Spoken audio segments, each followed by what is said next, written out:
À Franck Riester que c'est très intéressant de l'entendre citer Madame Tasca ou Monsieur Lang.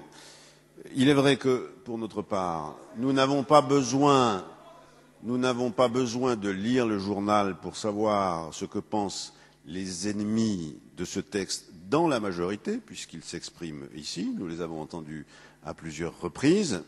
Alors que, pour notre part, M. Lang, nous l'avons assez peu vu, vous en conviendrez, dans ce débat. Et nous le regrettons.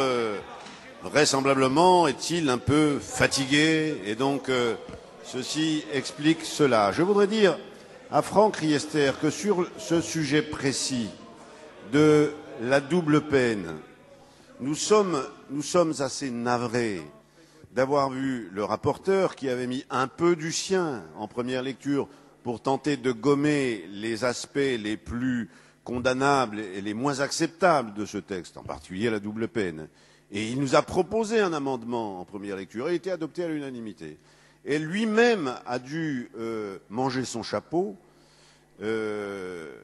en deuxième lecture pour revenir sur cette disposition. Moi, je voudrais dire à Franck Riester que nous sommes un peu déçus et un peu consternés parce que voilà un parlementaire qui semblait avoir un brillant avenir, mais je veux lui dire quand même qu'il devrait chercher dans le dictionnaire.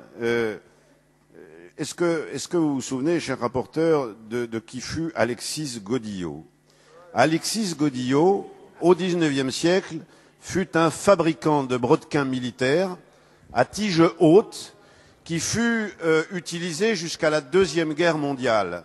Et c'est seulement sous la Ve République que par métonymie, comme on dit dans le dictionnaire, on utilisa ce terme pour caractériser le comportement de certains députés de la majorité gaulliste. Je suis désolé de voir que Franck Riester, si j'ose dire, mais c'est pas dans ceux des Godillots qui ne sont pas ceux qui ont honoré de la façon la plus vivante le Parlement de cette République.